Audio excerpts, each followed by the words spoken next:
Indian पाठशाला में स्वागत है स्टूडेंट्स। आज हम डिस्कस करेंगे चैप्टर 3 के बारे में। चैप्टर के सम्स तो आज नहीं होंगे, लेकिन चैप्टर में है क्या उसके बारे में एक बार मैं आपको बताने जा रहा हूं। चैप्टर का नेम है pair of linear equation in two variables.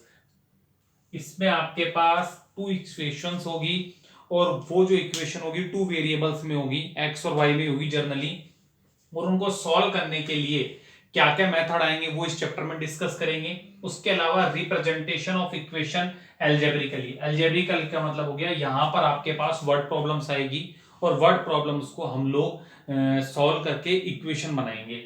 And graphically, graphically का मतलब ग्राफ में उन इक्वेशनों को ड्रॉ किया जाएगा। सेकंड आपके पास है सोल्यूशन ऑफ लीनियर इक्वेशन का है। दो मेथड होते हैं इस दुनिया में। पहला होता है ग्राफिकली मेथड। ग्राफिकली मेथड का मतलब होता है आपके पास जैसे दो इक्वेशन किसी ने दे दी और आपका उनका सॉल्यूशन ग्राफ के मेथड से फाउंड करना है। दूसरा जो मेथड है, इंटरेस्टिंग मेथड है, वो होता है एल्जेब्रिकली। एल्जेब्रिकली मेथड में आपके पास इक्वेशन होगी, वर्ड प्रॉब्लम्स भी होगी। तो वहां पर आपके जो पहला मेथड का नाम आता है सब्स्टिट्यूशन मेथड। सब्स्टिट्यूशन मेथड का मतलब होता है यहां पर जैसे दो इक्वेशन है और किसी एक से भी एक वैल्यू या तो एक्स की वाई की कॉपी करके दूसरी इक्वेशन में पुट करते हैं। सब्स्टिट्यूट करना, जैसे किसी की जगह रिप्लेस करना भी बोल सकते हैं। दूसरे मेथड का नाम होता है इलिमिनेशन। इलिमिनेशन का मतलब इसमें किसी न किसी को गायब होना पड़ेगा, या तो हम इलिमिनेट करेंगे एक्स को या वाई को। तीसरा जो मेथड होता है वो होता है cross multiply method. Cross multiply method एक बहुत ही लॉन्ग मेथड होता है, इसकी कुछ एप्लीकेशंस भी है और इसके अंदर एक सबसे बड़ा प्लस पॉइंट ये है कि इसके अंदर हम पहले चेक करते हैं कि ये मेथड लगेगा भी या नहीं लगेगा, उसके बाद इस मेथड को अप्लाई किया जाए। मेरे हिसाब से सबसे बेस्ट मेथड जो मानता हूं मैं वो होता है इलिमिनेशन मेथड। इलिमिनेशन मेथड में कितना ही टिपिकल सम हो इजी में सॉल्व हो जाता है।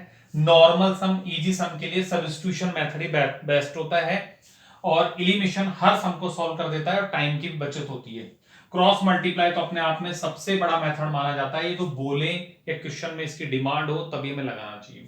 उसके अलावा फिर हम equation reducible to a pair of linear equation into variables. इसमें आपके पास दो इक्वेशन आएगी बट वो लीनियर नहीं होगी।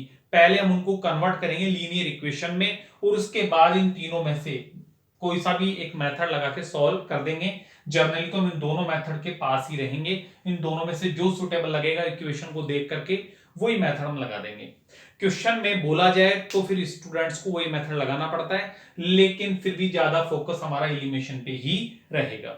इस पूरे चैप्टर में इन मेथड्स के अलावा वर्ड प्रॉब्लम्स भी है और उन वर्ड प्रॉब्लम जो है हर एक मेथड के साथ ली गई है।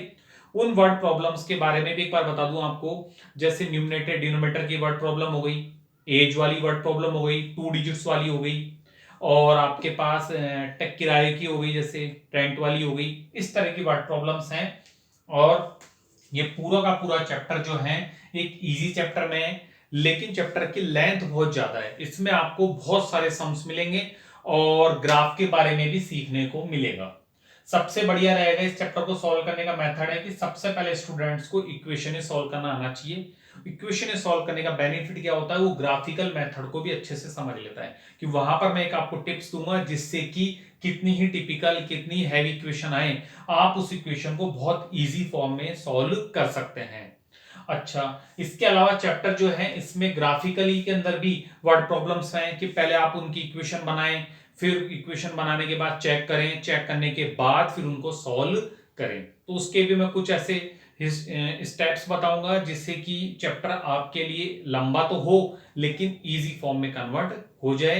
यदि आपको चैनल पसंद आ रहा है तो चैनल को लाइक करें। नेक्स्ट वीडियो में हम इस चैप्टर के सम्स पे आएंगे। Thank you very much.